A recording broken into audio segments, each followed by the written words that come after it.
इस अनंत ब्रह्मांड की यात्रा में आपको एक अनमोल उपहार मिला है, ये मानव शरीर। परमहंस योगानंद जी ने हमें सिखाया है कि ये नश्वर देह केवल हाड़ मांस का ढांचा नहीं है, बल्कि ये वो जीवंत मंदिर है जिसमें स्वयं परमात्मा जीवात्मा के रूप में निवास करते हैं। जिस प्रकार हम किसी पवित्र मंदिर में प्रवेश करने से पहले उसे स्वच्छ और सुगठित रखते हैं, ठीक उसी प्रकार आत्म साक्षात्कार सेल्फ रियलाइजेशन के पथ पर चलने वाले साधक के लिए यह अनिवार्य है कि वो अपने इस देह मंदिर को रोग मुक्त, लचीला और तेजस्वी बनाए रखे। अगर शरीर अस्वस्थ है, अगर जोड़ दर्द से करा रहे हैं या पेट अशुद्धियों से भरा है, तो क्या मन कभी उस परम शांति, उस शून्य में स्थिर हो पाएगा? कदापि नहीं। ध्यान की गहराइयों में उतरने के लिए शरीर का शांत और स्वस्थ होना पहली सीढ़ी है। आज सोल शक्ति के इस अध्याय में हम आयुर्वेद के एक ऐसे ही प्राचीन लुप्तप्राय रहस्य का उजागर करेंगे, एक ऐसा दिव्य रसायन जिसे आधुनिक विज्ञान नीचर्स बोटॉक्स कहता है, लेकिन हमारे ऋषि मुनियों ने इसे कायाकल्प का साधन माना है। वो है अरंडी का तेल, यानी एरंड तैलम। आइए जानते हैं कि कैसे यह साधारण सा दिखने वाला तेल आपकी साधना, आपके स्वास्थ्य और आपके सौंदर्य को एक नया आध्यात्मिक आयाम दे सकता है। मस्तिष्क, चेतना का केंद्र। योग शास्त्र में सिर के ऊपरी भाग को सहस्त्रार चक्र का स्थान माना जाता है, जहां अनंत ऊर्जा का प्रवाह होता है। लेकिन आज के तनावपूर्ण जीवन में हमारे विचार उलझ गए हैं और इसका सीधा प्रभाव हमारे केशों पर पड़ता है। बाल झड़ना केवल शारीरिक समस्या नहीं, ये हमारे भीतर के ओजस यानी वाइटैलिटी के क्षीण होने का संकेत है। एरंड का तेल अपनी सघनता और उष्णता के साथ जड़ों में उतरकर रक्त संचार को बढ़ाता है। जब आप रात्रि में विश्राम से पूर्व इस तेल से अपने सिर की मालिश करते हैं, तो ये केवल बालों का पोषण नहीं करता, बल्कि ये दिन भर के तनाव को विसर्जित करने की एक क्रिया बन जाता है। जैसे ही रात्रि का अंधकार छाए, सोने से पूर्व, जो कि अवचेतन मन में प्रवेश का समय है, इस तेल को थोड़ा गुनगुना करें। इसे गुनगुना करना अग्नि तत्व को जागृत करना है। चूंकि यह तेल अत्यंत गाढ़ा है, जैसे जीवन के अनुभव, इसे प्रवाह देने के लिए किसी वाहक तेल जैसे बादाम या नारियल तेल के साथ मिलाएं। अनुपात याद रखें, 1 भाग एरंड, 2 भाग अन्य तेल। जब आप अपनी उंगलियों के पोरों से सिर की त्वचा का स्पर्श करें, तो भावना करें कि आप अपनी चिंताओं को जड़ों से मुक्त कर रहे हैं। ये मालिश केवल बालों के लिए नहीं, बल्कि निर्विचार स्थिति में जाने की तैयारी है। जो साधक रात में सिर की मालिश करके सोता है, उसकी नींद गहरी होती है और स्वप्न सात्विक। और यदि आप इसकी गंध से विचलित होते हैं, तो इसमें रोजमेरी की कुछ बूंदें मिलाएं। इसकी सुगंध आपके मन को एकाग्रता की ओर ले जाएगी। कुछ ही सप्ताहों में आप पाएंगे कि आपके केश न केवल घने और काले हो रहे हैं, बल्कि आपका मस्तिष्क भी शीतलता और स्थिरता का अनुभव कर रहा है। कहा जाता है, आंखें आत्मा के झरोखे हैं। एक योगी के लिए दृष्टि का स्पष्ट होना अत्यंत आवश्यक है, बाहरी जगत को देखने के लिए भी और आंतरिक ज्योति के दर्शन के लिए भी। आज हम स्क्रीन और कृत्रिम रोशनी की दुनिया में जी रहे हैं, जिससे हमारी आंखों की नैसर्गिक चमक खो रही है, पलकें हल्की हो रही हैं।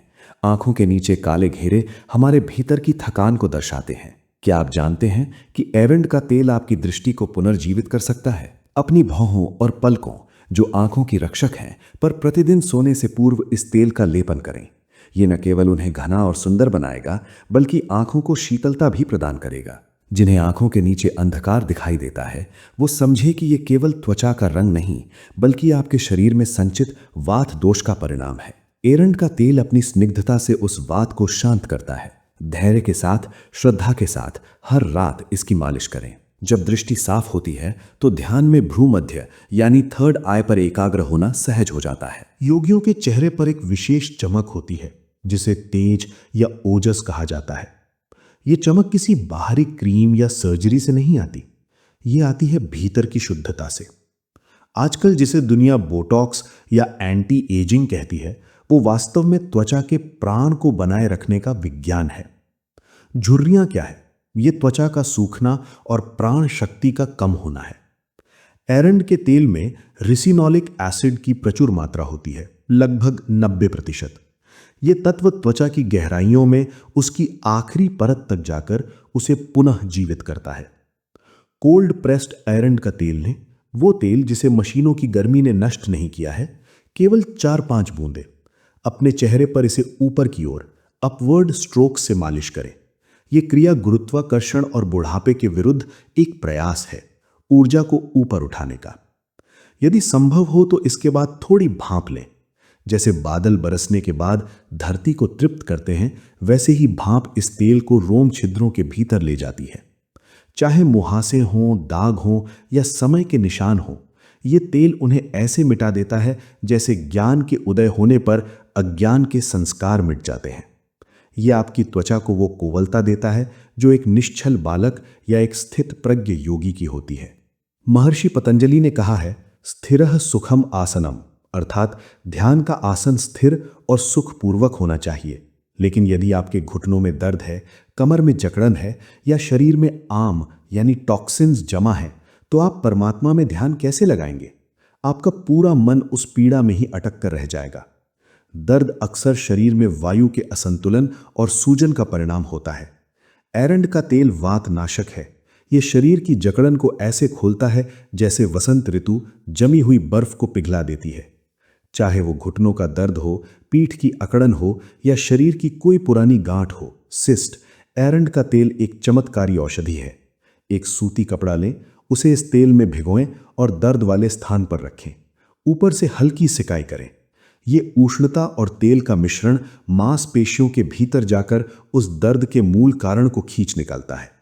हमारे प्राचीन ग्रंथों में कहा गया है कि एरंड के पत्ते और तेल का प्रयोग कठिन से कठिन वेदना को शांत कर सकता है। जब शरीर पीड़ा मुक्त होता है, तभी प्राण रीढ़ की हड्डी में बिना किसी बाधा के ऊपर उठ सकता है। इसलिए अपने जोड़ों की उपेक्षा न करें, वे आपके मंदिर के स्तंभ हैं। योग में शौच पहला नियम है, बाहरी और भीतरी सफाई। बहुत से साधक मन को शांत करने का प्रयास करते हैं, लेकिन उनका उदर अशुद्ध होता है। कब्ज केवल एक शारीरिक रोग नहीं है, ये शरीर में अपशिष्ट और नकारात्मकता का जमाव है। जब तक मल शरीर से बाहर नहीं निकलता, तब तक मन में स्पष्टता नहीं आ सकती। योगानंद जी अक्सर शरीर की आंतरिक प्रणाली को साफ रखने पर जोर देते थे। एरंड का तेल एक नेचुरल विरेचक यानी लैक्सेटिव है। यह आंता की कठोरता को कोमल बनाता है और शरीर से विषैले तत्वों को बाहर धकेल देता है।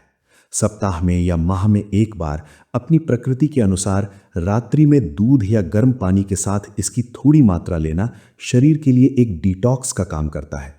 ये केवल पेट साफ नहीं करता, यह आपके मणिपुर चक्र को हल्का करता है, जिससे ऊर्जा का ऊर्ध्वगमन संभव हो पाता है।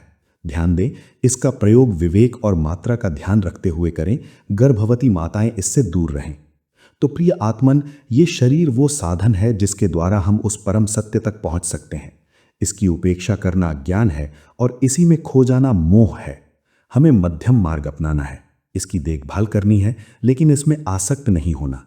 चाहे वो बालों की देखभाल हो, त्वचा की चमक हो या जोड़ों की मजबूती, इन सब का अंतिम उद्देश्य एक ही है, एक स्वस्थ, सक्षम और पवित्र मंदिर का निर्माण, जहां आपकी आत्मा शांति से विश्राम कर सके। महंगे प्रसाधनों और रसायनों के पीछे भागने के बजाय प्रकृति की गोद में लौटें। सरलता में ही सत्य है। एरंड का तेल प्रकृति का एक ऐसा ही सरल उपहार है। आज से ही अपने शरीर को एक मशीन नहीं, बल्कि एक जीवंत मंदिर मानकर उसकी सेवा शुरू करें। जब आप दर्पण में देखें तो केवल रूप को न देखें, बल्कि उस रूप के भीतर छिपे अरूप परमात्मा को नमन करें। परमहंस योगानंद जी कहते थे, भले ही तुम शरीर से नश्वर हो, पर आत्मा से तुम अविनाशी हो।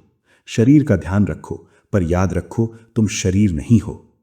इसी विचार के साथ अपनी भीतरी शक्ति को जगाएं। अगर आपको ये प्रस्तुति, ये सात्विक ज्ञान पसंद आया हो तो सोल शक्ति परिवार से जुड़ें। हम फिर मिलेंगे एक और आध्यात्मिक सत्य के साथ। प्रणाम।